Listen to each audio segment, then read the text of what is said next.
चक्रवर्ती शिव भोळा चक्रवर्ती त्याचे पाय माझे चित्ती वाचे वदता शिवनाम तयान बाधी क्रोधका धर्म अर्थ काम मोक्ष शिवा देखता प्रत्यक्ष वाचे वदता शिवनाम तयान बाधी क्रोधका एका जनार्दनी शिव निवारी कळी काळाची वाचे वदता शिवनाम तयान बाधी क्रोधका पांडुरंगा करो पांडुरंगा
वेद प्रतिपाद्या जय जय सुविद्या अल्परूपा देवा तुझी गणेशु सकल अर्थमती प्रकाशु म्हणे निवृत्तीदासु अवधारी जोजी विश्वविकसित मुद्रा जया सोडवी तुझी योग निद्रा तया नमोजी गणेंद्रा शिवाया त्रिगुण त्रिपुरी वेढीला जीव दुर्गे अडीला तू आत्मशंभूने सोडविला तुझी स्मृती म्हणून शिवेशी कंटाळा गुरुत्व तुची आगळा तरी हळू माया जाळा माझे तारू ऐशे निरुपाधिके जगाची जे जनके ती म्या वंदिली मुळिके देऊ देवी जी प्रियूची प्राणेश्वरी उलथे आवडीचे नि सरोवरी चारू स्थळी एका हरी एकांगाची आता उपायवन वसंतू जो अग्नीचा अह्योतंतू अमृताची परे मृत्यू कारुण्याचा अविद्येचे आडवे भुंजित जीवपणाचे निभवे तया चैतन्याचे धावे कारुण्य जोरी स्वर्ग जयाची साळंकार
समुद्र पाळी पिंड देखा शेषासारखी बैसका तो आधार ती लोका लिंग देखिले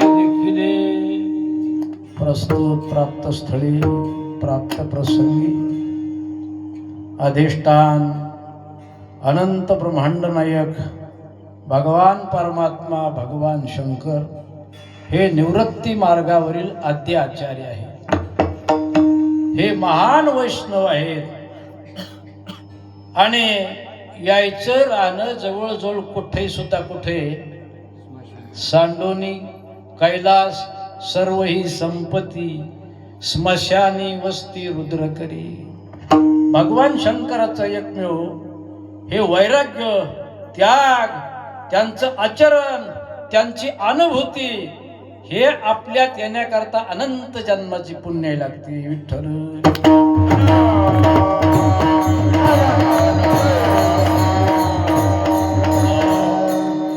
उपस्थित संपूर्ण आपले गायक गुणीजन मंडळी, आता तुमची नावं माहीत नाहीत बरं का, पण तुमच्या भेटीचा योग म्हणण्यापेक्षा तुमच्या दर्शनाचा योग मला साध्य होतो. गायक गुणीजन मंडळी, मृदंगाचार्य आमचे चोपदार जे विजय द्वारपाळ, त्या म्हणलं जरा तुळशी माळ गाळा, गोपीचंदन टिळा, लावा म्हणलं मेत लावला हातान बरं का. हे मोठं भाग्य आहे महाराज. हा नवीन जरा लावा लागतील वाटलं. सांगायचा सिद्धांत असा, निवृत्ती मार्गावरील आद्य आचार्य या ठिकाणी अधिष्ठान 18 पुराणापैकी शिवपुराण चालू आहे. ब्रह्मपुराण, पद्मपुराण, विष्णुपुराण, शिवपुराण. शिवपुराणाचे एकूण 24,000 श्लोक काढले. पहिले 1,00,000 श्लोक होते. आता व्यास महर्षीनं 24,000 म्हणजे संक्षिप्त केले बरं का. पुरातन काळातला हा ग्रंथ आहे. त्याच्यानंतर श्रीमद भागवत हे महापुराण आहे. हे त्याच्यातच बरं का महाराज. 18 पुराणापैकी पुराण आहे. नारद पुराण, अग्नेय पुराण, ब्रह्मवैवर्त पुराण, वराह पुराण, लिंग पुराण, स्वेद पुराण, ब्रह्मांड पुराण, आणि ते एक लावायचं असतं ते कोणतं आहे? गरुड पुराण. हे कोणाला माहिती आहे बरं का. बाकीचे पुराण माहित नाहीत आणि तितके ते ऐकणारे काही ध्यानावर नाही. सांगाय अवघड आहे. ते आहे छोटं, पण आता ज्यानं नाही वाचलं त्याला ते मोठं सोपं वाटते. आता आम्ही पहिल्यानं रामायण करायचो, तुम्हाला माहिती आहे. रामायण आम्हाला माणसं रामायण तर येरीत बोलतो मी. कौतुकाची गोष्ट आहे की नाही महाराज त्याची. असा आनंद वाटायचा त्याच्या शब्दात. पण निदान राम तरी म्हणते त्याच्या जीवनातलं ध्येय विठ्ठल.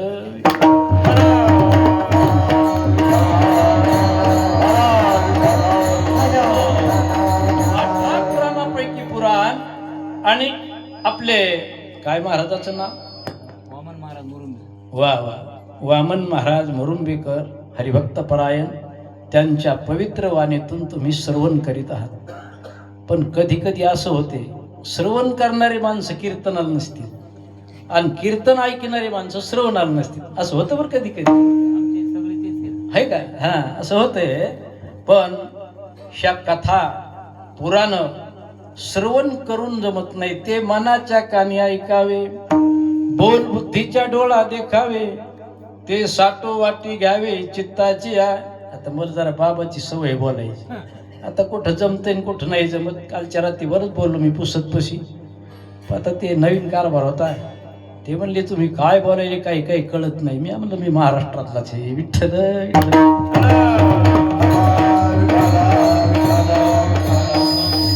श्रवण करीत असताना लय विक्षेप बर का, आवरण आणि रसस्वाद हे दोष टाळायचे महाराज. हे दोष टाळायचे. श्रवण मनन निजी ध्यासन तत्वम पदार्थ शोधन, विवेक वैराग्य शमदमादी षटकाने मोक्षित्व, हे असे 8 अंतरंग साधन आहेत श्रवणाची. आणि 2 साधनं कशी? बैरंगी. एक उपासना आणि यज्ञ, हे 2 बैरंग साधन आहेत. पण हे लय विक्षेप आवरण दोष टाळून केलेलं श्रवण आणि श्रवण मनन निजी ध्यासन तत्वम पदार्थ शोधन, हे श्रवणाचं मात्र ध्येय आहे. पण इथपर्यंत आपण जात नाही ना. ही मोठी शोकांतिका आहे. विठ्ठल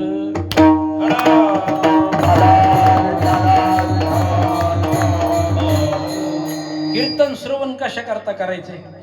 हे त्याच्या करताच करायचे. सेवा करता निवडलेला अभंग. दक्षिण काशी निवासी श्री क्षेत्र पैठण शांती ब्रह्मनाथ बाबा. आता नाथ बाबा म्हणलं की शांती.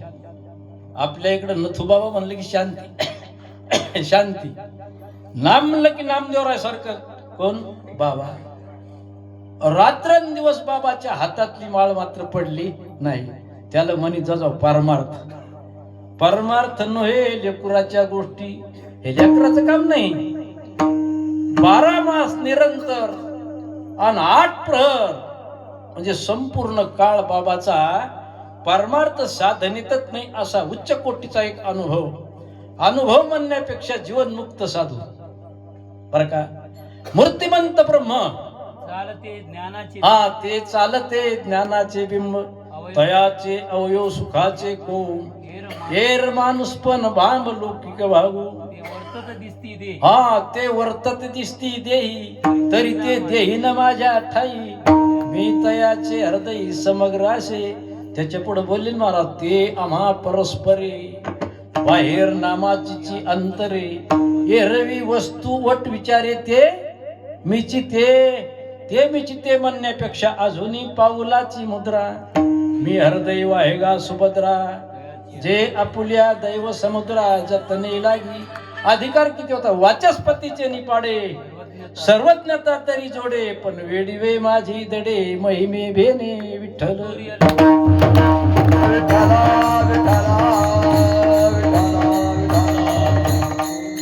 हरिभक्त परायण आपले मारुतराव बाबा. मारुतराव बाबाची भाषा प्रत्येकाला कळायची, आहे का नाही? वेदांत नव्हता, पण नाकापासून तर शेंडीपर्यंत घुसायची. साधी आणि सुलभ कृपेची भाषा होती. महाराजाची भाषा कृपेची भाषा होय. काय ते बोलणं, काय वक्तव्य, आणि तितकीच परिपूर्ण जिज्ञासा, परिपूर्ण अवस्था, आणि डोळे मोठाले केलेत माणसं भ्यायची. ही त्याच्या तपाची ताकद आहे. माझी या सत्यवादाचे तप वाचा केले बहुत कल्प, तया फळाचे होमाधिक पातले प्रभू. ज्ञानोपरायण महात्म्याचं वर्णन करीत असताना सामर्थ्याचे निबिके, जो शिवाचे ही गुरुत्व जिंके, आत्मा आत्मसुख देखे हरिसाजे.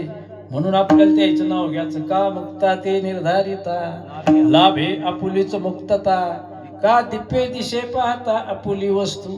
म्हणून हरपले आपण पे पावे, ते संता ते पाहता घेऊसावे. वानावे ऐकावे तेच सदा विठ्ठल.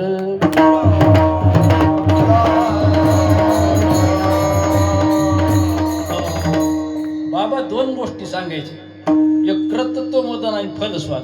आता मोठ्याची यादी देतो पा तुमच्या पुढे बरं का महाराज. या शिवपुराणामध्ये महर्षी नारद, आता नारदांनी नुसतं सांगितलं तर रामायण झाले काम. अधिकार किती होता? कोळियाची कीर्ती वाढली गण, रामायण राम आधी, रामायण राम आधी.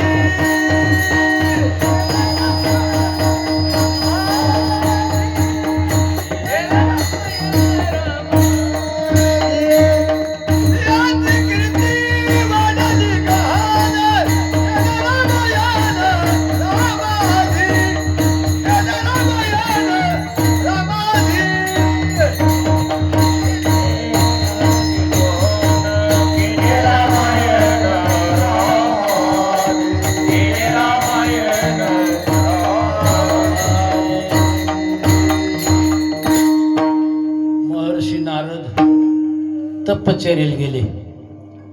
तपश्चर्येला गेल्याच्या नंतर त्यांनी अशी जागा निवडली पद्धतशीर. भगवान शंकरानं जिथं तपश्चर्या केली हिमालय पर्वतात, आणि तेच स्थान नियोजित केलं कोण? नारदानं. महर्षी नारद गेले, कारण त्या ठिकाणी भगवान शंकरानं आराधना तपश्चर्या साधना केली. इंद्रानं कामदेव पाठवला. कशा करता? तपश्चर्या भंग करण्याकरता. आता आपल्याला कामदेव कोणता येतो कीर्तना तुमच्या ध्यानात आहे? ते डोळे झाकीत ना, शिव कामदेवच आहे बर का. कामदेव आला, पण कामदेवाला तिसरा डोळा उघडून भगवान शंकरानं खलास केलं. ठाईचं समाप्ती झाली नाही. मग रती आली आणि विनंती केली भगवान शंकराला. म्हणले, बाबा तुम्ही माझ्या पतीला मारलं, हे फार म्हणले वाईट दुःख आहे. भगवान शंकरांनी सांगितलं तुला पती मिळल, कृष्ण अवतारात प्रद्युम्न मिळल, पण एक अडचण आहे. माझी नजर या ठिकाणाहून जेवढ्या जागेपर्यंत फिरल त्या जागेवर कामदेवाचं काही चालणार नाही. आणि ते नियोजित केलं स्थळ कोण? नारद महर्षीनं. नारद गेले, तपश्चर्या केली, आणि तपश्चर्या केल्याच्या नंतर इंद्रानं कामदेवाला पाठवलं. पाठवल्याच्या नंतर कामदेवाची काय ताकद चालली का तिथं? जरा लक्षपूर्वक आहे का त्याचं काय होते त्याच्या हिशोबाने. तर कामदेवाचं काही तिथं चाललं नाही. नारदाने विचार केला आणि भगवान ब्रह्मदेवाकडे आले. म्हणले, ब्रह्मदेवा मी काम जिंकला. ब्रह्मदेवानं सांगितलं ह्या गोष्टी गावात जाऊन सांगू नका बर का. पण काही गोष्टी माणसाला झाल्या का नाही दमच निघत नाही. शिकलेली मुलगी भेटाव, म्हातारं एका जागी बसतच नाही. तुम्हाला माहित आहे का, याला बिळवली बोला आमच्या सुनानं चप्पल घालून स्वयंपाक करते. मोठेपणाने म्हातारं सांगत आहे. आणि मग चौथ्या आश्रमात डाव विचकाला का नाही, मग त्याची बाज कुठं असते एक माहिती? ती शिडी असते का, त्याच्या खाली त्याची बाज असते. ती घरात थोकू देत नाही. मग म्हाताऱ्याला विचार, बाबा आता कस काय? ते हळून म्हणतोय, सासरू वासा भीतो जीव ओढे तुझं पास. सकाळचा काकडा म्हणतोय महाराज. म्हणते आलं का ध्याना? हे आपल्या प्रपंचातल्या गोष्टी आहेत, आणि ही उणीवच आहे. लक्षात ठेवा, ही उणीव भरून काढण्याकरता परमार्थ हे साधन आहे विठ्ठल.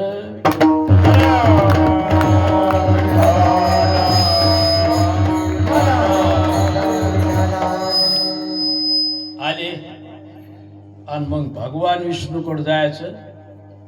गेल्याच्या नंतर भगवान विष्णूकडे आले आणि विष्णूले सांगितलं तसं. पठ्यानं काय जिंकलं? बार काय नाही का? काम जिंकला म्हणली. विष्णून सांगितलं म्हणली हे पण तुम्ही सांगू नका.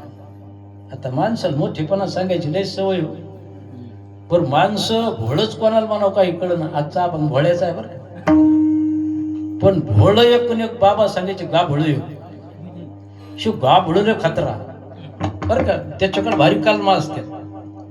आणि भोळ म्हणावच कोणाला काही सांगता येत नाही. आम्ही बद्रीनारायणाला निघालो महाराज. निघाल्याच्या नंतर एक म्हातारं होतं. म्हणलं चला, म्हणलं येतो ना बाबा. दात नव्हते बरं काय, आदत होत. कळलं ना आदत?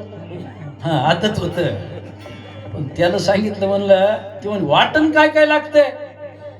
मी म्हणलं वाटण काहीच लागत नाही, एकदा लगन लागते म्हणे कुठं? त्रिवेणी संगम. आता आपल्याला माहिती ना ते. बरं मग आता भोळ्या म्हाताऱ्या लोकाट्यांबा सांगून गोविंद काय करावं महाराज. अहो तसं म्हणल्यावर लगेच ते मनी डोरला नाही गेलं. मनी डोरलं ते फॅटान, ते नवे कपडे, ड्रेसिंग, मंडळीला साडी, आणि पुन्हा मन बनवलं. म्हणलं हे इतकंच लागतं का पुन्हा काही लागतंय? म्हणलं बाशिंगाना आता काय माणसाला हौशी. आता कसं भळ म्हणावं येईल. बरं तिथं गेल्याच्या नंतर तुम्ही पाहिलं का महाराज ते त्रिवेणी संगम गेला बा. मग तिथं गेल्याच्या नंतर ते ब्राह्मण म्हणतं नीट बसा.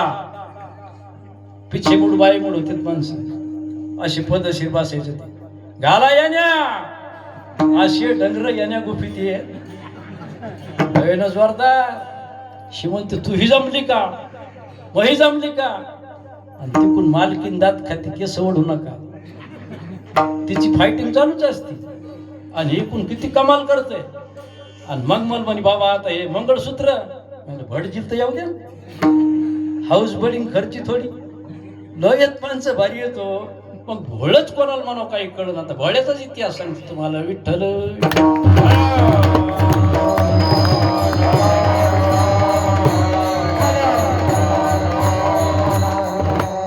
तुम्हाला प्रमाण येत असले तर बिनधास्त म्हणा बरं का.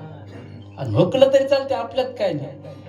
आपण शेतकरी माणसं येठन छापी आपलं तसं काय नाही. सांगायचा सिद्धांत महर्षी नारद पुन्हा भगवान शंकराकडे आले आणि शंकराला विनंती केली.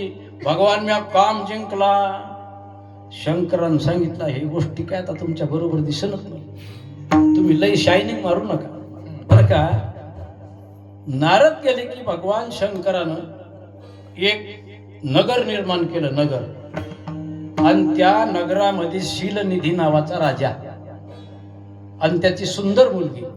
ऐकलं का चरित्र तुम्ही याच्यात? ऐकलं उगं थोडस सांगतो. ऐकलं मला सांगायचं काम नाही, बरं सांगतो थोडस बरं का. मग नारद गेले. वा वा वा या महर्षी या. अर्ध पाद्याती पूजन केलं महर्षी नारदाचं. आणि मुलीला सांगितलं बाबाचं दर्शन घे. आली, दर्शन घेतलं. म्हणले ही मुलगी कोणाची? काही घेणं आहे का या कुठाने? वाण्याच्या घरी गेलं तर गुळ का त्याचं कुळ विचारा. पण माणसं कुठं काय उकरीतील हे सांगता येत नाही. म्हणले राजा ही मुलगी कोणाची आहे? हे म्हणले मुलगी माझी. बरीच लग्न नाही. नवरदेव तुम्ही पहा म्हणले. पहा नवरदेव अशांत म्हणले. त्यांना कामदेव जिंकला पाहिजे. कामदेव. आता एवढं बॅलन्स कोणाचं तयार होत? नारदाचं. मग नारद आले. ते राजा हो म्हणला. आणि भगवान विष्णूकडे आले. म्हणजे देवा देवाधी देवा जगत्रय जीवा पर्यशी केशवा विनंती माझी. भगवंताला काय कळत नाही, जाणून अंतर वर्तत असे. म्हणजे महर्षी आज जरा काम जरा जोरात दिसायले तुमचं. म्हणले हो. काय झालं? म्हणले कोणाकडे जावं तर खेंडपांडा कोणाच्या घरी आहेच. बाबाची भाषा. मग म्या काय पाप केलं म्हणे? तुम्ही माझं शरीर चांगलं सुंदर बनवा. भगवान विष्णूने इतकं पद्धतशीर सुंदर स्वरूप त्याचं धारण केलंय. ही सफारीन दुपारी नाही बरं का, स्वरूप चांगलं केलं आणि त्याच्या तोंडाला वानेराचं तोंड बसवलं. महाराज काय केलं, माकडाचं तोंड बसवलं ना. मग माकडाचं पण असं डेअरिंग आलं ते आपलं कामच झालं म्हणे. आता आलं शिलनिधी राजाच्या नगरामध्ये आलं आणि पाहिलं. आता म्हणले काही अडचण नाही, मुलं बसले. बरोबर म्हणले तुमच्या नवरीला आता आणि घाला माळ म्हणले. भगवान विष्णूनं सुंदर स्वरूप धारण केलं आणि त्या ठिकाणी आली. माळ कोणाला घातली, विष्णूला माळ घातली. मग आता एका नवरदेवाला हळद लागायचा टाईम आणि दुसऱ्या नवरदेवाचं जमल्यावर 1947 का कोणती कलम अवघडच आहे ना. असे रागावले नारद, ते गेले निघून. नारद रागावले, नारद आले. देवा लक्षात ठेवा, माझं सुंदर तुम्ही स्वरूप केलंय पण 101% तुम्ही धोका द्याल. तपलेल्या माणसाला बोलायचं आकारानं बोलावं लागत असत. एक झटका त्याचा निघून जाऊ द्यावा लागतो. मग जरा ते थम्सअप सारखं गार होते. देव मुकाट्यानं बसले म्हणजे इतकं कसा तुमचा डाव इचकला. नाही नाही तुम्ही धोका द्याला म्हणजे. मी मला एकदा आरसा डावला, मी पाहिलं माकडाचं तोंड आणि माझं स्वरूप सुंदर अगदी केलं म्हणे. तुम्ही ही एवढी बेईमान की तुम्ही करायला पाहिजे नव्हती. ऐका तुम्हाला शाप देतो म्हणजे. मर्यादा पुरुषोत्तम भगवान प्रभू रामचंद्राच्या अवतारामध्ये तुमचा सीतेचा योग होईल आणि तिथं माकडं गोळा करून तुम्हाला काय करावं लागेल, सीतेचा शोध लावून सीता आणावं लागेल.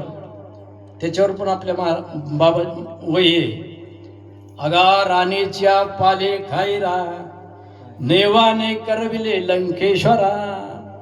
मग शाप दिल्याच्या नंतर भगवंताला वाईट वाटलं नाही. म्हणले नारदा हा तुमचा दोष नाही, भगवान शंकराची माया आहे. तुम्ही काय जरा तिथं शायनिंग केली का. म्हणले हो, मी कामदेव जिंकला त्याला सांगितलं होतं, तुमचा दोष नाही, त्याने काम केले. म्हणले काही अडचणीत पडू नका, हा आहे कर्तृत्व मत. शास्त्रामध्ये कर्तृत्व मत आहे. लिंब लिंबुळ्या मोडून आला, कावळ्याशी तो सुकाळू झाला, तैसा भक्तीनु वाढीनला, दोषाची लागी विठ्ठल.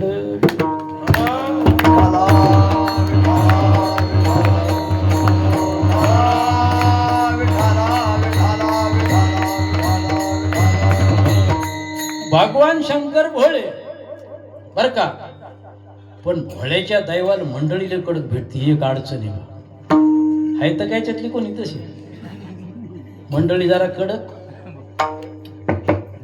भगवान शंकराला विनंती केली. म्हणले पार्वती म्हणले देवा तुम्ही कोणाचं भजन करीत असता. म्हणले मी रामाचं भजन करीत असतो. वा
पार्वतीनं विनंती केली. म्हणले भगवान तुम्ही कोणाचं भजन करता.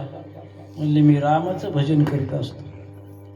अहो तो राम आपल्या पत्नीसाठी झाडं धरून कवटाळायला. कोणाची पोस्ट सांगितली? रामचंद्राची पोस्ट सांगितली. झाडं धरून रडतंय म्हणली बायकोसाठी. पार्वती तितकं येठत छाप नाही म्हणे ते. तू हा देवाचाही देव, बळिया माझा पंढरीराव, जेने हे विश्व निर्मिली, महर्षी देवा संस्थापिली, 21 स्वर्गाते धैर्य सत्ता मात्रे आपुल्या. कोण वर्णन करू लागलं? भगवान शंकर पार्वतीला सांगू लागले. पार्वती म्हणली तुम्हाला काही माझ्या इतकं शिक्षण नाही. त्या अडचणी आता आहेत कोणाच्या घरात? फक्त बाहेर आल्यावर विचारलं कस काय मजात म्हणतो. या इमानदारी मजेत आहे का बरं का? ही धुनका धुनकी कोणाला माहिती आहे? चांगलं धुनकीलं नको ना पार्वतीनं. पार्वतीनं धुनकीलं पण ते महादेव म्हणले बाबा तू आकारान कर. हे शेवटचं निवेदन असते माणसाचं, आहे की नाही? नाही आटपलं काय करता? इथलं सोडून रे बापा बरं का, आणि मंडपातलं धरून बरं का. मग पार्वती ऐकलीच नाही. पार्वती झाली सीता. कोण झाली? सीता. आणि सीता झाल्या कोणीकडे गेली? मर्यादा पुरुषोत्तम भगवान प्रभू रामचंद्राकडे निघाली. महादेव अशी पाहुल्याली म्हणजे आता काय करावं बापा, येईल काय करावं हेच मंत्र करावं लागतं कोणाला महाराज. दुसरा मंत्र जपता येत नाही. लक्ष्मण भयान सांगितलं दादा रडू नका. म्हणले का म्हणून? भाभी आल्यात म्हणले. जुना शब्द आहे बरं का भाभी. आता काय मानेले त्या म्हणण्याचा मेळच नाही, आहे का नाही? ते लय मोठं अवघड झालं. ते आपल्याला 12 खडी बी पाठ नाही आताची बरं का महाराज. आता मोठं अवघड झालं. भगवान प्रभू रामचंद्रानं सांगितलं लक्ष्मणा तू थोडा शांत बस. जवळ जवळ जवळ जवळ आली आणि जवळ येणं प्रभू रामचंद्राने एक उत्तर दिलं. तू का आई? काय आलं उत्तर त्याचं? आई तू का आली? थम्सअप सारखीच गार झाली महाराज. मह्यात मालकाचं म्हणे खरं होतं म्हणे, पण मी त्याचं ऐकले. मी 1947 करून आले पण जमलं नाही का? मग ती पार्वती आज कुठे तुमच्या लक्षात आहे? तुळजापूरची भवानी तिची बरं का. मग तिच्या लक्षात आलं की मर्यादा पुरुषोत्तम भगवान प्रभू रामचंद्र केवढे आणि एवढ्या भगवंताचं भजन करणं याला महावैष्णव म्हणावं. विठ्ठल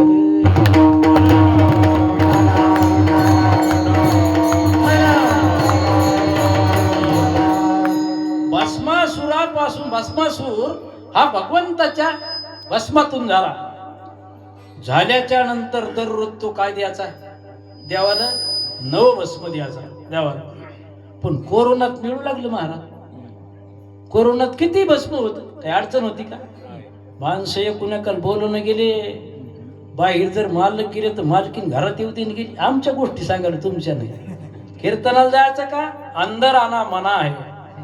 बोर्डात लावला महाराज. जमत न द्याल बाबा तू बनशील तसं. ते होतात तो प्रयोग तसा बरं का. तो काळच वाईट होता.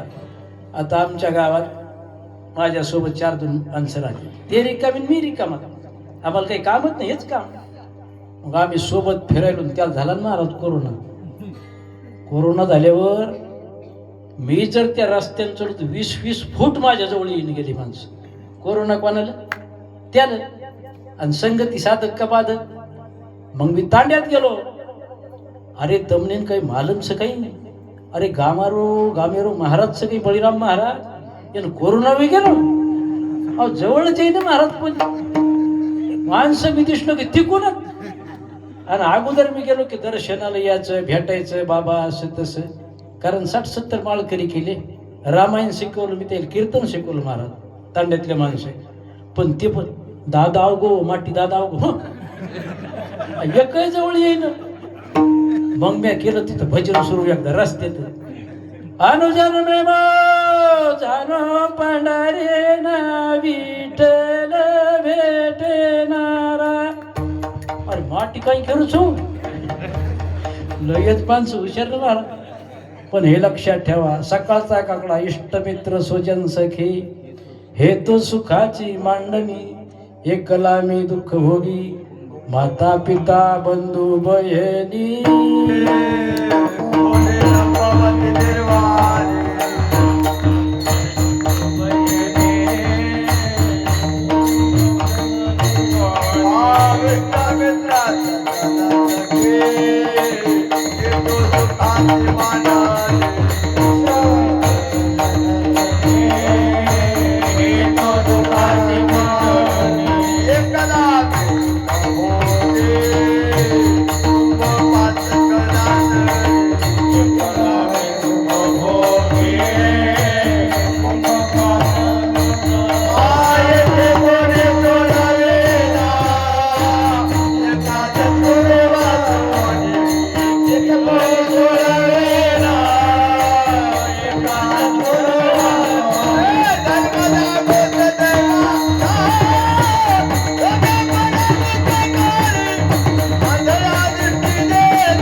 कोणपणाचं आहे महाराज हे समजे सुखाची सोबती सुख के सब साथी दुःख में ना कोई आमचा सोबती सांगायचं आहे बरं आमच्या लग्नात आमच्या मंडळीनं आहे ना घेतलेला तुमच्या ध्यानात आहे का अरे म्या म्हणलं माया फाईली लय ध्यानात राहत्या असा आहे ना घेतला होता महाराज पण मंडळी घरातच येऊ दे ना कोरोनाच्या टायमात पण मला ते तीन बाऱ्या विचारायचं हटकून खाजवायचं बरं ते बाबा कस काय घेतला होता आहे ना मग मी त्याला सांगितलं चांदीच्या पाटाला सोन्याचे ठसे म्हणे आणि मालकाल पाहून चंद्र सूर्य हाशी आणि मालकाल गेटच्या अलीकडची होती किती मतलब की दुनिया आहे महाराज आनंदानं भगवान शंकराच्या या भस्मापासून काय तयार झालं भस्मासून आणि कोरोनात मात्र पद्धतशीर देवाला काय देऊ लागला भस्म आणून देऊ लागला आणि ते कोरोना संपला मग कुठं भस्म मिळायचं मग नारदाकडे आली स्वारी म्हणली नारदजी काय करावं देवाला तर भस्म लागते म्हणले कीर्तनात झोपी जाणाराच्या डोक्यावर हात ठेवा बर का वरदान मागून घेतलं म्हणले हात ठुला की भस्म हात ठुला की एक काम करा म्हणले पार्वती सुंदर ती सैली काय कोण सल्ला देईल काय सांगतच नाही भगवान शंकराच्या डोक्यावर हात टाका म्हणले आलन पळत पळत जे तिचे कृपेला हिचे वरू ज्ञानोबारायचे सिद्धांत बरं ते थेची म्हणे वे विचारू तरी मी काय भस्मासुरू अर्जुन म्हणे डायरेक्ट आलं आणि लगेच डोक्यावर हात टाकायचा भगवान शंकर लागले पळायला ते वशात राहिलेच नाही जे पळायले कोणाकडे गेले भगवान विष्णूकडे गेले विनंतीचा अर्ज दाखल केला भगवान परमात्मा आले म्हणले एक काम करता पण साडी नेसून चाले काय परमात्मा धरी येली सोंगे येणे अवघी पांडुरंगे आले आणि पद्धतशीर मात्र त्या दोघाचा संवाद झाला कोणाचा भस्मासुराचा आणि कोणाचा या महिलेचा मग एक काम करू म्हणले आता आपलं लग्न करायला काय हरकत नाही लग्न होते नवरदेव पसंत आहे काही आडी अडचण नाही तुमचं शिक्षण फुल आहे तुमचे शिक्षणाचे म्हणले डोकेबाज काम आहे तुमचं हात ठोला की भस्म हात ठोला की भस्म पण आपण अगोदर म्हणले नाचून पाहू माझ्या इतकं जर तुम्हाला नाचता आलं तर आता नवरी पाहायला गेलं आणि तिनं प्रश्न विचारला हट जोर ने यार काहीच नाही ना काहीच नाही याला नवरी पसंत करील काय त्यानं पद्धतशीर सांगितलं मग नाचता नाचता गुडघ्यावर हात कंबरावर हात आता नाचायचं तर काही कोणाला शिकवायचं काम नाही राहिलं मला आता नाचायचं इतकं प्रेम कशातच राहिलं नाही पण कीर्तनात नाही ते आहे का नाही नाचा इतकं प्रेम कशात नवरदेव नाचायला हो नवरी नाचायली पहिल्यान बिचारी तोंड दाखवत नव्हती तोंड दिसत होतं का मला असा तो पदर बापा इथं काय भाग्यवान महिला होत्या पहिल्या आता खांद्यावर पदर आणि काय कदर आहे महाराज सोडून रे बापा म्हटलं अवघड आहे नाचता नाचता कमरावर हात छातीवर हात डोक्यावर हात थोडा कोणा त्यानं त्याच्यात ठाईच समाप्ती झाली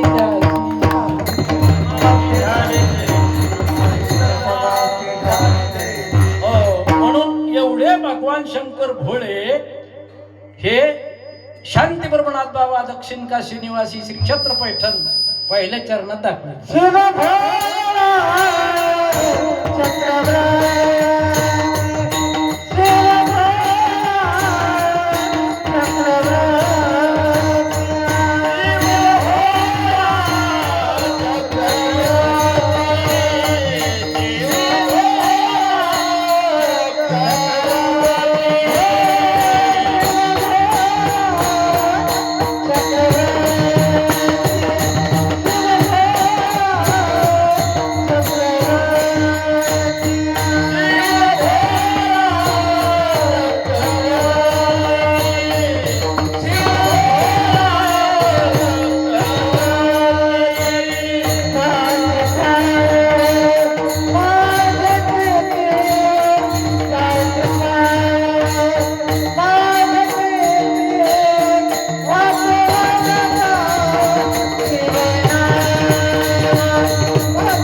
शेषशाही परमात्मावर झोपले.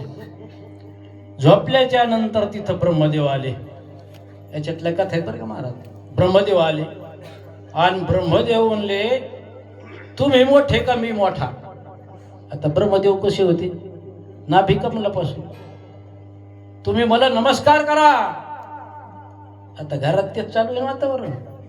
किती कमू द्या म्हाताऱ्याला, आमच्या म्हाताऱ्याला अक्कल नाही. तुम्ही कशी काय म्हणे नाही, चांगलं व्याकरण जोडलं तुम्ही चटकन. श्लेष अलंकार. हा किती कमू द्या. तसं ब्रह्मदेवान फाईल केली मोठी. तुम्हाला म्हणले कळत नाही तुमच्यापेक्षा मी मोठा आहे, नमस्कार करा मला. भगवान विष्णू म्हणले ब्रह्मदेवा तू माझ्या नाभी कमलापासून जन्मलेला आहे. दोघांचा वाद पेटला. भगवान शंकराने विनंती केली आणि त्याचा वाद शांत केला. पण एक त्या दोघांनी काम लावून दिलं. म्हणजे तुमच्या दोघांपेक्षा कोण श्रेष्ठ आहे हे काम लावलं. भगवान शंकरानं एक स्तंभ निर्माण केला, मोठा स्तंभ. आणि विष्णू सांगितलं म्हणले हा स्तंभ खाली पाताळापर्यंत कोटपर्यंत तुम्ही तपासा. ब्रह्मदेवाला सांगितलं तुम्ही वर तपासा. आता दोन्ही इकडे गेले ना. पण भगवान विष्णू आले, शंकराला विनंती केली. शेवटपर्यंत मलस्तंभ काढाला. हे खोटं का खरंय? खरं सांगितलं. पण ब्रह्मदेवाने केली सप्लाई. केतकी नावाचं एक आणि त्याला सांगितलं एक काम कर, आम्ही पद्धतशीर शेवटपर्यंत गेलो इतकी तू साक्ष भर. हे फुकट साक्ष भरणारच अवघड आहे. खोटी ग्वाही सभे आत देता पतीत आगळा. लावायचं का बरोबर? हे मग मी पोथ्य सांगणारा माणूस मला काही भजन येत नाही. तुम्हाला म्हणायचे आम्ही पोथ्या सांगणारी कथा करणारी लोक. हे आमचं तसंच असते. आम्हाला त्या भजनाला काय येतच नाही, काय करा. होय महाराज तुम्ही भाग्यवान आहे. सामवेदाच्या कृपेशिवाय भजन येत नाही. आता आमची काही एखादी फ्यूज काढून घेतला असेल देवानं. विठ्ठल विठ्ठल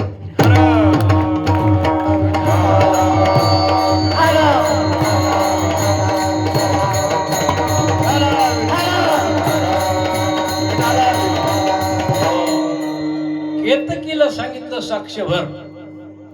आले देवाजवळ. शंकरानं सांगितलं भगवान विष्णू म्हणले तुम्हाला जमलं काम नाही. म्हणजे मला काही सापडलं नाही. अनादि दैवत आहे भगवान शंकर. भगवान शंकर अनादि दैवत. 5 दैवत अनादि आहेत. भगवान शंकर, भगवान विष्णू, शक्ती, सूर्य आणि गणपती हे अनादि दैवत आहेत. मग काही टेम्परवरी आहेत. काही माणसं कशी ते यासारखी लागते टेम्परवरी, तशी काही टेम्परवरी. आणि हे अनादि दैवत. भगवान प्रभू आपले ब्रह्मदेव आले आणि ते केतकील म्हणले सांग चटके. ते केतकी म्हणला आम्ही शेवटच्या टोकाला गेलो म्हणले हिमालय पर्वतावर. सांगितलं बरं का. राग आला भगवान शंकराला. अरे ब्रह्मदेवा तू खोटं बोलतोस आणि तू खोटी साक्ष देतोस. आजपासून या विश्वामध्ये तुझं कुठंच मंदिर होणार नाही. आहे का मंदिर? एकच आहे फक्त, पुष्करला. कुठे? पुष्करला ब्रह्मदेवाचं एकच मंदिर आहे. कुठं पूजा दिसती? जप तप अनुष्ठान, होम हवन, सकाळी त्याचा जप. ऐकला का जप ब्रह्मदेवाचा? ब्रह्मदेव आहे ना हा ब्रह्मदेव. ऐकलं काने कोपऱ्या? हा कुठंच नाही. कोणाचा शाप आहे? भगवान शंकराचा शाप आहे. ते जगात तुझं म्हणले मंदिर तुझी पूजा अर्चा होणार नाही. वाईट वाटलं ब्रह्मदेवाला. का? फक्त खोटं बोलल्याबद्दल. आणि त्या केतकीले शब्दाला की तुलाही सुद्धा आजपासून आम्ही तुझा स्वीकार करणार नाही. शास्त्र तितकं नसते सोपं. शास्त्र म्हणेल ते सांडावे, राज्यहित रण मानावी. ज्ञानेश्वरी तपासल्यावर कळत, त्याच्याशिवाय कळत नाही. आणि ग्रंथाचं अध्ययन झाल्याशिवाय पाहुण्या ग्रंथ करावे कीर्तन, तेव्हा झाले जाण फळ त्याचे. नाही तरी वाया केली तोंडपिटी. बाबा सांगायचे नये नेत्री जळ, नाही अंतरी कळवळ. तो हे चावटीचे बोल, जनरंजवने फोड. न फळे उत्तर वगैरे वगैरे. विठ्ठल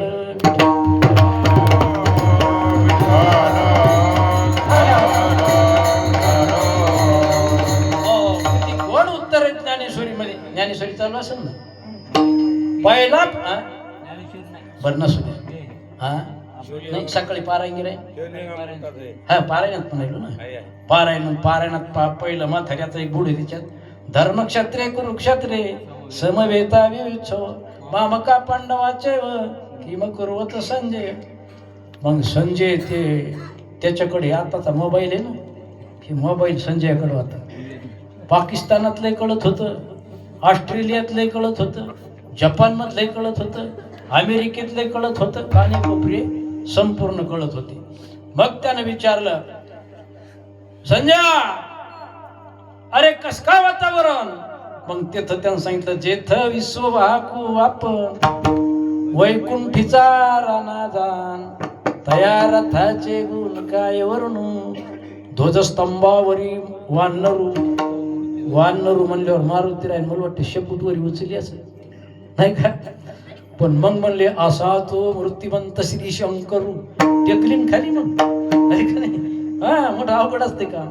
सारथी शारंग धरू अर्जुनेशी देखा नवलतया प्रभूचे. आज तुम्हाला विश्रांती आपल्याची काय अडचण आहे. देखा नवलतया प्रभूचे अद्भुत प्रेम भक्ताचे जो जे सारथ्य पण पार्थाचे करीत असे या जगती स्वरात पायकू पाठशी घातला आपण पुढा राहिला तुमच्या पुढं कोणता कीर्तनकार उभा राहू शकत ताकद नाही या सांगितल्या बरं का.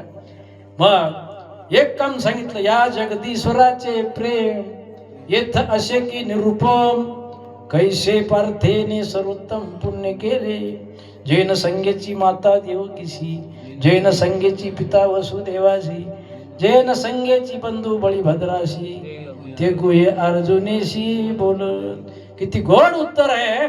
सांगायचा सिद्धांताचं आहे उत्तर त्याच्या करताच आहे. कशा करता एकटा अर्जुन मात्र पात्र झाला विठ्ठल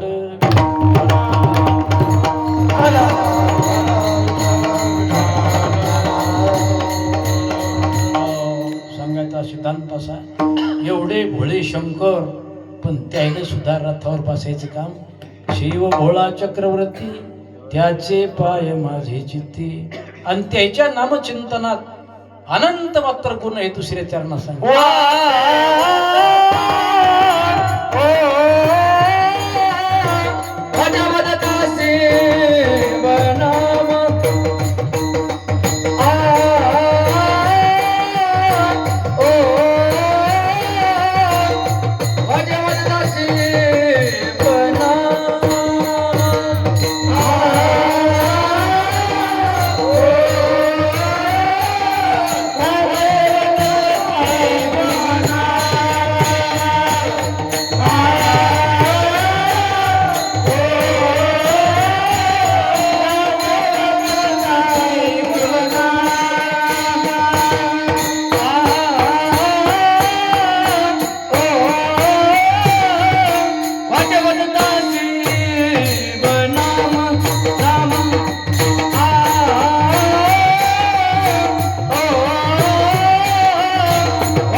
एकादशी आहेत का द्वादशी एकादशी आहेत का असं आहे का अहो महाराज द्वादशीच्या वरचा फराळ आहे आलं का त्यांना फराळालाच माणसं असे थंडगार बसले पहिलं एका छटाकावरून 1.5 छटाकावर वेळ काढायची माणूस आमचा काळ आहे बरं का हे आताच्या याचा काळ नाही आता काय खाव किती आता आम्ही आमच्या दादाची थाल आल्या ते काय खावं त्या महाराजाला मिळ लागेल आणि मलाही मिळ लागेल कोणतं खावा बोलू आता वाटत नाही तसंच ना माऊलीच्या दिंडीत पुण्यात जर नेलं घरी ते आमचं एक कळ फुटलं महाराज आमच्यात त्या म्हणल्या पा तुम्ही जरी बाजूला गेले तर इतकं तरी माझा भजन केल्याशिवाय जेव घालीत नाही त्या पैठ याचे लोक पुण्याचे सदा सर्वदा योग तुझा गडावा इतकं सांगून दिलं माहिती ते कळ फुटला आणि फुटल्याच्या नंतर असं मिष्टानं वाढलं पण ते कोणतं खावा अगोदर काही कळत नाही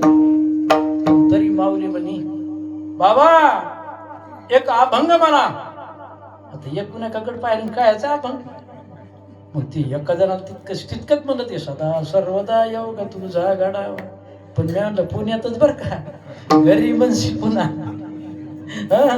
आता आम्ही 12 गावचं पाणी रोज लोक पितो खायला काही कमी नाही मग घरी गेलो का धड लागत आपण भांडणं करतो बरं का जीवा लालचावली महाराज तुम्ही लय फराळ खायला दिसायला मला महाराजांना नाही तर त्याची लय तापड काम आहे पण आज फराळ दाबूनच सांगला ते त्या फराळानं आवाज चलत नाही शरीर जड पडतंय महाराज त्याच्यात मग एकादशीत का द्वादशीत आज अरे काय मोठं अवघड आहे वाचे वदता शिवनाम आमच्या मला दादा आणलं आम्हाला बरोबर फराळावरच नेऊन घातलं महाराज साऱ्या ताटानं पदार्थ ते भागवतकार आपले महाराजांनी दोघं होतं ते मला खुनून आले कोणतं खवा अगोदर मी आलं तुमच्या मागं मी मला काय नाही म्हणजे बाबा तुम्ही वयस्कार दिसायला किती वर्ष झाले 75 गेलो काही म्हणलं 40 वर्षाचीच 75 झाले एस टी ते केलं पण मला वाटतं एकदा असा संदेशावरून मोदी साहेबांना काढावा कारगिलला नेऊन घालायचंय 75 वर्षात काय चट जाऊन तिकीट गर्दी बरोबर मोठं अवघड आहे वाचे वदता शिवनाम तयानबाधी क्रोधकाम भगवान शंकराच्या नावामध्ये एवढी शक्ती आहे आणि ती शक्ती आपल्यापर्यंत आणून घालण्याकरता एक थोर महात्मा एक आपल्या पंचक्रोशीमध्ये आले विरळा ऐसा कोणी विरळा ऐसा कोणी विरळा ऐसा कोणी तुकाच्या शिरोकांगणी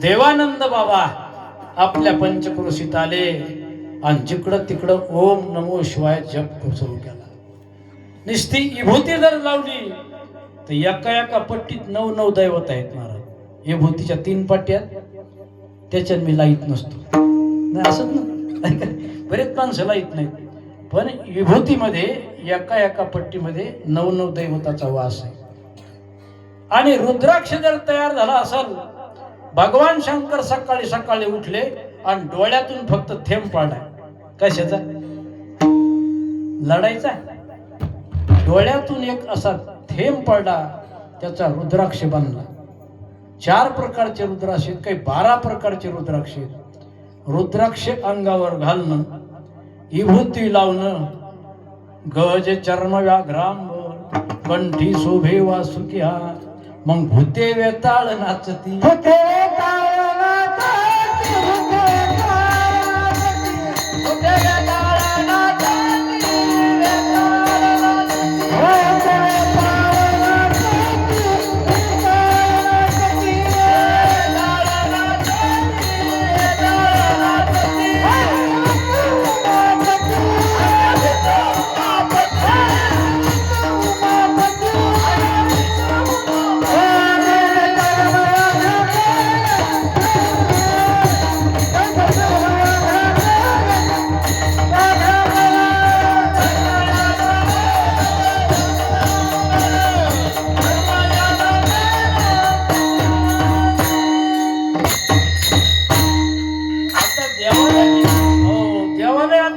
गिराईक मग होय का कोणाचं येते.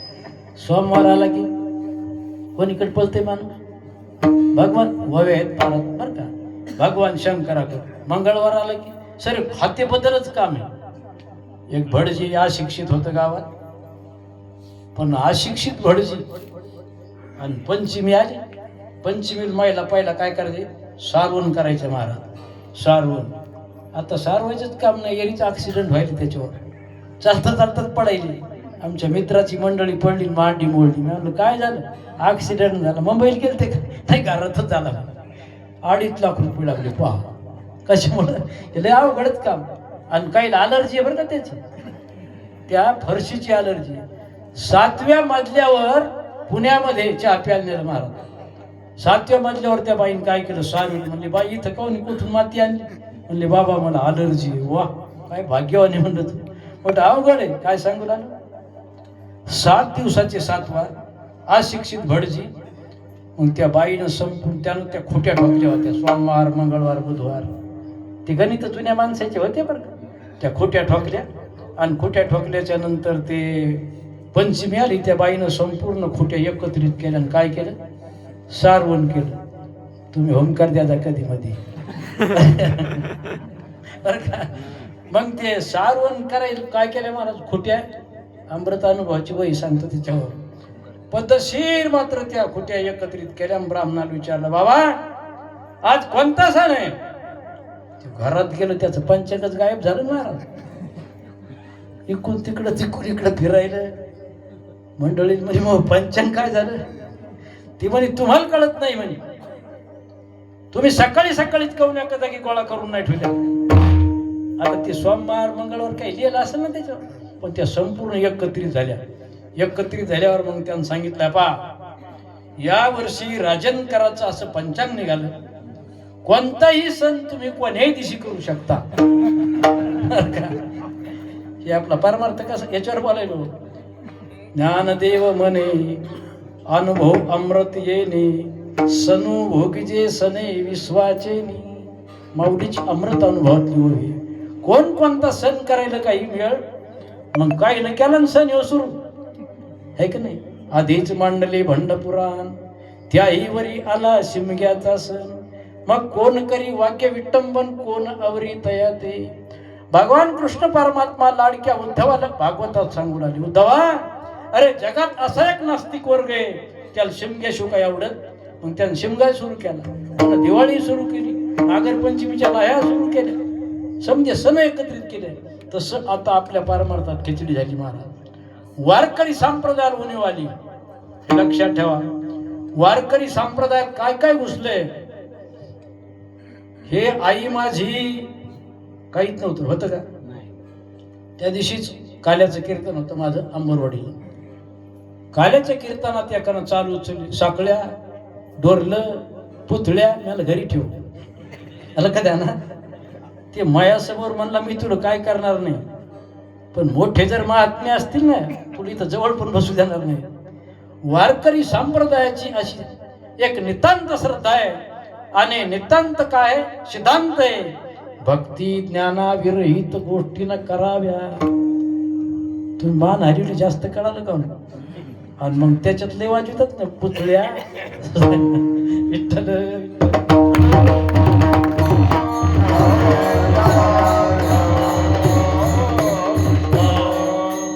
म्हणून तैसे येण्याची शरीरे, शरीरा येणे सरे, हिंब होणार धारे चिरा पडे. आपण रात्रंदिवस भगवंताचं चिंतन करा, कामामध्ये काम, काही म्हणा राम राम. कशालाही सुद्धा प्रतिबंध नाही. बसल्याने गाता उभा नारायण, झोपलं तरी म्हणत राहा काय राम राम. राम म्हणत नाहीत माणसं, काम काम म्हणते. चाळ घोळ खोसून सुद्धा सोयाबीनच्या दिवसात माणसं काय करतील, सकाळी उठून चाळ घोळ खोसायचं पण नाही, निघायचं उठायचं आणि सुटायचं. पण सोयाबीन बी आपल्या इतकी मुळावर आलेली आहे. एक बाईन काय केलं पहा, सोयाबीन पेरली, हे जाऊन सांगू राहिली, बाई आता मी नेकलेस करीन, यगदानी करीन, झुंबर करीन, महबूबा करीन. महाराज जवळजवळ ती 6 महिने आलीच नाही. मग न आल्यावर ती सोयाबीन गेली ना फुटून. मग घरी दोघायचा वाद सुरू झाला. हे कीर्तन करमणूक म्हणून नको ऐकू, सिद्धांत म्हणून ऐका. मग दोघांचा वाद झाला, पेटला वाद, आणीबाणीवर काम आलं. पण शेजारी म्हातारी म्हणी का रे, ती म्हणी आता नेकलेस करायचा, तो म्हणला कोठून, म्हातारी म्हणती सोयाबीन गेली फुटून, आता तुला भेटन कुठून. मग काय यानं चप्पल अर्जून केला महाराज, काय म्हणतात चप्पल गळ्यात का अंगावर. मग त्या म्हातारीनं भांडण मिटलं, ठाऊकची आहे संसार दुःखाचा, चित्तीशीन त्याचा वाहू नये. म्हणून याच्याकरता एकच काम करा, कोणतं, भगवंताचं चिंतन करा. आणि चिंतन केल्याचा काय फायदा आपण ऐकलं ना, कोणता फायदा तुम्ही म्हणजे आता, वाचे वदता शिवनाम तयान बाधी क्रोध का. क्रोधानं हे ज्ञान समाप्त होते आणि लोभानं भक्ती खंडित होती. आपल्यात काय शिरले आज, एक अभंग तुकोबारायचा 50-50 हजारावर लाखावर गेला. आता किती अभंग संपला का. 2 जर कीर्तन पाठ केले, जर माणूस फिरत बसला महाराज, तर 50-50 हजार फीस घेऊन काय ते त्याचं ते सांगायचं काय, ते ह्याच्यात त्याला सुद्धा मिळत नाही. आणि लोकांना आनंद वाटायला. म्हणलं बाबा आमच्या कीर्तनाला तुमच्या कीर्तनाला माणसंच राहत नाहीत, आणि त्याच्या कीर्तनाला कशी काय राहते. बाबा म्हणायचे बापू घाणीवरल्या माश्या उठतच नसत्या. हे बाबाचा वेदांत होता, आहे का नाही. घाणीवर माश्या भरपूर असतात. सांगायचा सिद्धांत सत्यसाच खरे, नाम विठोबाचे बरे, येणे साधती साधने, उभय लोकी कीर्ती जेणे. ज्यांनी याच्यात सतत जीवन घातलं त्यांचं आज काय झालंय, आज बाबाचे कोठ फुटू गेले, महाराष्ट्रभर फुटू. काय कशा लाथाळीला संसार केला, षडवर मिशी मार. काय केलं त्यानं, अऱ्या हाती माप चाले सज्जनाचे, अऱ्या हाती माप चाले सज्जनाचे, अऱ्या हाती माप चाले सज्जनाचे, अऱ्या हाती माप चाले सज्जनाचे. देव खांदाचे नारायण, देव खांदाचे नारायण,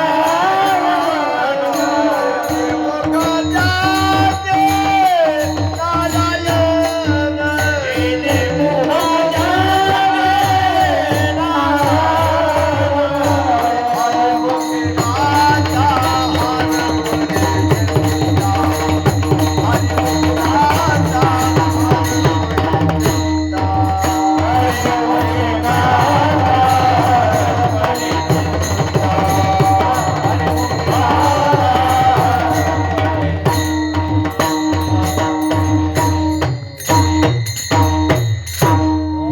तुका म्हणे एका मरणेची सरी, उत्तमची उरे कीर्ती मागे. उभय लोकी उत्तम कीर्ती, देव चित्ती राहिल्या. आपल्या वारकरी संप्रदायामध्ये वेदांत शास्त्रामध्ये 4 परमपुरुषार्थ सांगितले. धर्म अर्थ काम मोक्ष, शिवा देखता प्रत्यक्ष. भगवान शंकराचं आपण अधिष्ठान पाहिलं आणि दर्शन जर घेतलं तर शिवा देखता प्रत्यक्ष, धर्म अर्थ काम आणि मोक्ष. मोक्ष हा परमपुरुषार्थ आहे. हा परमपुरुषार्थ साध्य करण्याकरता 18 अध्याय सांगितले महाराज. म्हणून भगवान शंकराचं दर्शन घेतलं की शिवा देखता प्रत्यक्ष. आणि जगाचा, या जगावर अतिशय पगडा कोणाचा आहे, काळाचा. त्याच्यात वयस सांगतो, हे जाणो मृत्यू रागिटा. 13व्या अध्यायात विस्तृत केलं महाराज. शिवाड्याचा दरकुटा, परी काय वांझटा परीच तसे, परी याचा मारू देखताची अनिवारू, परी स्वमती भरू अभिमानिया. आहे का नाही. हे इतकंच नाही सांगितलं तर अवघाची आकार ग्रास्याला काळे, राहिले निराळे हरीचे नाम. म्हणून शांती प्रमाणात बाबा सांगायले, तुम्हाला हे संपूर्ण जर केलं, हे जर केलं तर तुमचं काम अगदी पद्धतशीर, काळाची सत्ता तुमच्यावर चालणार नाही. हे शेवटच्या चरणात.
सोडायचा आहे पुन्हा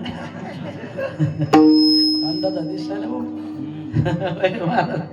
ते म्हणले एकादशीचं चलू द्या हाय घेत नाही करायची माझी आवडे तैशी सेवा झाली तरी काय होईल गरुडाचे येतुली परी तोही बोली करीची ना मी काय संकादिका हुनी जवळा तोही नागवेची हा चाळा मी काय आवडेन प्रेमळा गोकुळीच्या ऐसा तया ते लेकुरवणे जकविले एकाचे गर्भवासही साहिले परी विश्वरूप हे राहाविले न दावीच कवना सांगायचा सिद्धांत असा बरेच अलग अलग मंत्र सांगितले इथं काय सांगितलं मंत्र वाचे वदता शिवनाम तयान बाधी क्रोधकाम लक्षात ठेव तुकोबाराय म्हणतात रामकृष्ण हरी विठ्ठल केशवा मंत्र हा जपावा सर्व काळ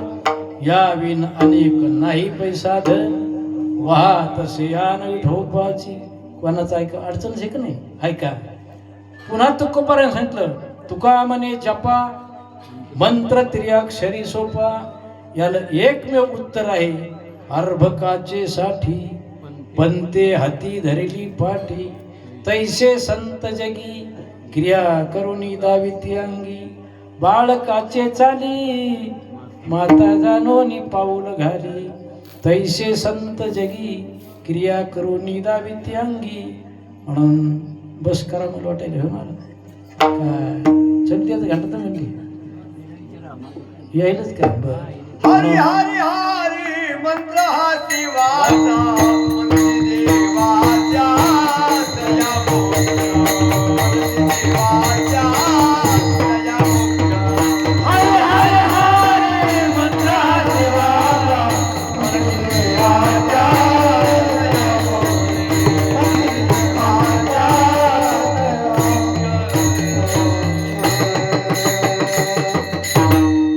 त्याच्या पुढं काय सांगितलं मुखी नाम हाती मोक्ष ऐशी साक्ष होता दमादमान तुम्ही ध्यानात आणायला काय आता तुम्हाला जर पाकिस्तानच्या बाउंड्रीवर ठेवलं दादा ते कोण जवळजवळ मला वाटतंय दिल्ली लोक माणसं येतील तिकडचे पुन्हा माणसं ढिक्कावाशी अलीकडे आपल्याला काही पत्ता नाही अवघड काय म्हणून सांगायचा सिद्धांत असा विनोदाचा भाग सोडून द्या वाचे वत्ता शिवनाम तयानवादी कृतगाम धर्मार्थ काम मोक्ष शिवादी कथा प्रत्यक्ष एका जनार्दनी शिव निवावी करी काळाचा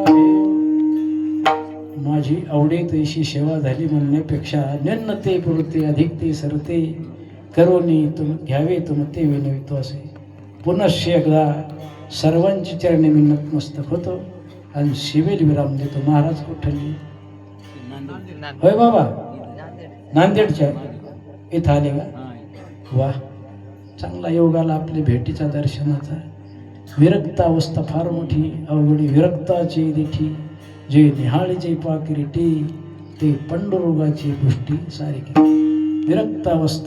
विरक्त अवस्थेतलं जीवन हे वरून दिसते पण आत पण आनंद भरलेला असतो लक्षात ठेवा तोच आनंद भगवान शंकर हे आता हे जे ठिकाणी महाराज जगात पिशाच्या अंतरीच्या हा जगात पिशाच्या अंतरीच्या हो बरोबर आहे हे जे अधिष्ठान आहे हे अधिष्ठान म्हणजे आपल्या गावाच्या बाहेर हे वृंदावन धामासारखं अधिष्ठान आहे मला वाटते पहिलंच वर्ष नाम सप्ताह अखंड हे नाम सप्ताहाचं आहे पण तरी माझी भगवान शंकराला अशी विनंती आहे गावकरी मंडळींना आणि आयोजक संयोजक काही सेवा करणारे अशीच प्रत्येकाला सद्बुद्धी भगवंतानं द्यावी कारण ज्ञानाच्या भूमिकेमध्ये शुभेच्छा पहिली ही भक्ती आहे बरं का ज्ञानाची दिठी जो माते सेवी किरीटी तू होय ब्रह्मतेच्या मुकुटी चुडा रत्न या ब्रह्मत्वाची पार्था सावित्र्याची व्यवस्था आणि याची नावे चौथा